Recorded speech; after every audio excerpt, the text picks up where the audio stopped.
You've been lied to your entire life. They told you to be nice, to be agreeable, to never rock the boat, to put everyone else's needs before your own. And you believed them, didn't you? But here's what nobody told you. Niceness isn't kindness. It's cowardice dressed up as virtue.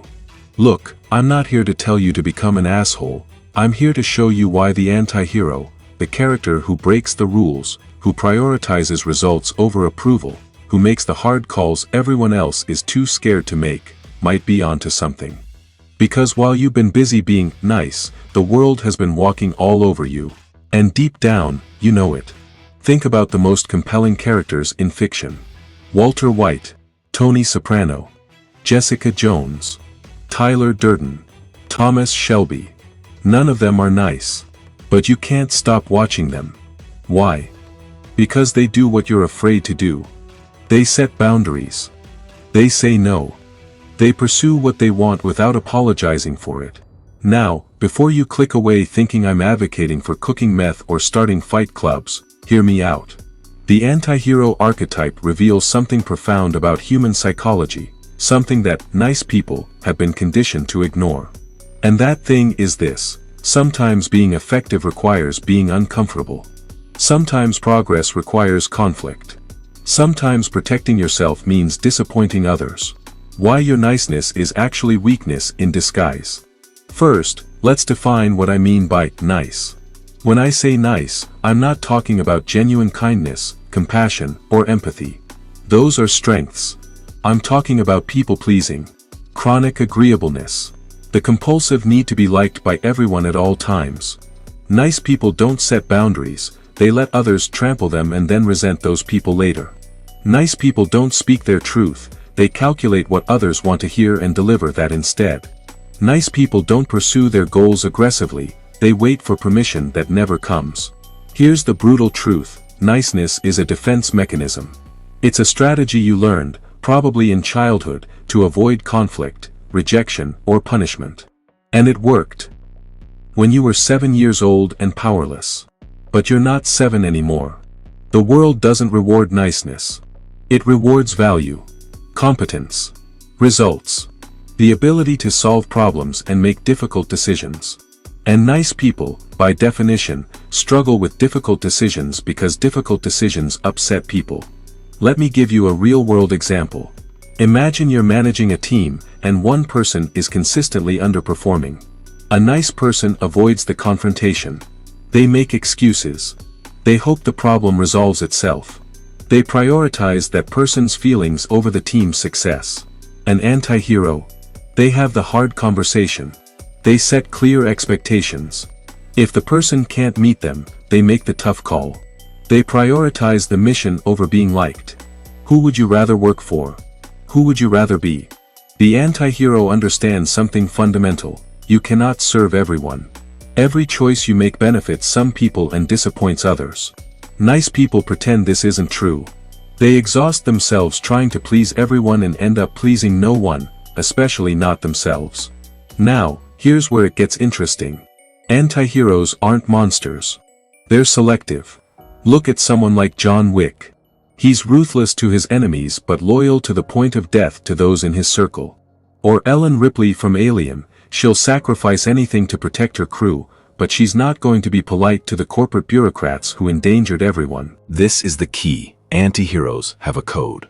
They know who deserves their loyalty and who doesn't. They understand that indiscriminate niceness devalues genuine kindness. Think about your own life. You probably know someone who's nice to everyone. The person who agrees with whoever they're talking to, who never takes a stand, who's generous to people who take advantage of them. Do you respect that person? Really? Now think about someone you genuinely respect. Chances are, they have strong boundaries. They stand for something. They're not mean, but they're also not pushovers. They're kind to those who deserve it and firm with those who don't. This is selective kindness, and it's infinitely more valuable than universal niceness. When you're nice to everyone, your kindness means nothing. It's expected, exploited, and forgotten. But when you have standards, when people have to earn your respect, your time, your energy, then your kindness actually matters. The anti-hero mindset says, I have limited resources, time, energy, attention, emotional capacity. I will not squander them on people who don't reciprocate, appreciate, or deserve them. That's not cruelty. That's self-respect. Nice people are terrified of conflict. Anti-heroes understand that conflict is necessary for growth. Let me ask you something. When was the last time you had a meaningful conversation where everyone agreed on everything? Never, right? Because agreement is boring. Friction creates heat, and heat forges steel. The best relationships you have, romantic, friendship, professional, they've all involved conflict. Disagreements, tough conversations. And they're stronger because you worked through those moments rather than avoiding them. Nice people avoid conflict at all costs. They smile when they're angry. They say, it's fine when it's not fine. They let resentment build until the relationship implodes. And then they're shocked that being nice didn't prevent the explosion. The anti-hero approaches conflict differently. They don't seek it out unnecessarily, but they don't run from it either. They understand that saying, I disagree, is not an act of aggression, it's an act of honesty. And honesty is the foundation of any real relationship. Here's a practical example. Your friend constantly flakes on plans. The nice person says nothing, maybe drops some passive-aggressive hints, and slowly distances themselves while harboring resentment. The anti-hero? They say, hey, you've canceled on me 3 times in a row. That's not okay. If you're not interested in hanging out, just say so. If you are, I need you to respect my time. Is that uncomfortable? Absolutely. Might your friend get defensive? Maybe, but you've established a boundary. You've communicated your needs. And now you'll actually find out if this person values the relationship enough to adjust their behavior. The anti-hero mindset embraces productive conflict because it clears the air. It establishes truth. It sorts the people who genuinely care about you from the people who just enjoy your niceness. Nice people make decisions based on what will get them approved. Anti-heroes make decisions based on what will get results. This is perhaps the most crucial distinction. When you're addicted to approval, you become paralyzed. You can't make bold moves because bold moves upset people.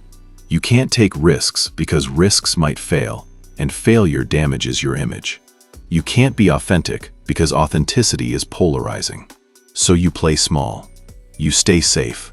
You wait for consensus that never arrives. Meanwhile, the anti-hero is moving, making mistakes, learning, iterating. They're not concerned with looking good. They're concerned with getting better. They'd rather be effective than popular. Think about any major changemaker in history. Martin Luther King Jr. wasn't nice to segregationists. Steve Jobs wasn't nice to people delivering subpar work. Rosa Parks wasn't nice to unjust laws. They prioritized the mission over being liked. Now, I'm not comparing your daily life to the civil rights movement, but the principle scales. Whether you're launching a business, pursuing a creative project, or just trying to live authentically, you will encounter resistance. Nice people fold under that resistance. Anti-heroes push through it. You have to ask yourself, what matters more? That people like you, or that you accomplish what you set out to do? Because often, you can't have both. So how do you actually cultivate this mindset without becoming a terrible person? Here's the framework. 1. Define your code. Anti-heroes have principles. Decide what you stand for and what you won't tolerate. Write it down. This is your moral foundation that prevents you from becoming an actual villain. 2. Practice strategic no's. Start small. Say no to invitations you don't want to accept. No to requests that drain you. No to behaviors you don't appreciate. Each no strengthens your boundary-setting muscle. 3. Separate kindness from niceness. Be kind to people who deserve it. Be generous with your inner circle. But stop being nice to people who exploit it. Stop pretending everything's fine when it's not. 4. Embrace the discomfort. Conflict feels bad. Disappointing people feels bad. Setting boundaries feels bad at first. But you know what else feels bad? Being a doormat. Letting people walk all over you. Never getting what you want. Choose your hard. 5. Measure results, not reactions. Did you get closer to your goal? Did you maintain your integrity? Did you protect your peace? Then you made the right call, regardless of who got upset about it. 6. Build your crew. Anti-heroes have people they'd die for. Invest deeply in relationships with people who respect your boundaries and share your values. Be ruthlessly loyal to them. This isn't about being a lone wolf. It's about being selective about your pack. Look, here's the reality. You're going to die one day. And when you look back at your life, you're not going to wish you'd been nicer to people who didn't respect you. You're not going to wish you'd set fewer boundaries or avoided more conflict. You're going to wish you'd been braver, more authentic, that you'd pursued what mattered to you instead of what made others comfortable, that you'd protected your energy instead of giving it away to anyone who asked. The anti-hero mindset isn't about being cruel or selfish. It's about being effective. It's about understanding that you have one life, limited time, and finite resources, and wasting them on performative niceness is a tragedy. So stop being nice. Start being real. Start being selective. Start prioritizing results and relationships that matter over approval from people who don't. The world doesn't need more nice people who accomplish nothing while everyone likes them. The world needs more people who are willing to make the hard calls, set the tough boundaries, and do what needs to be done, even when it makes them uncomfortable. Be the anti-hero of your own story. Not because it's easy, but because it's effective. And because you deserve a life where you're respected, not just liked. Thanks for watching.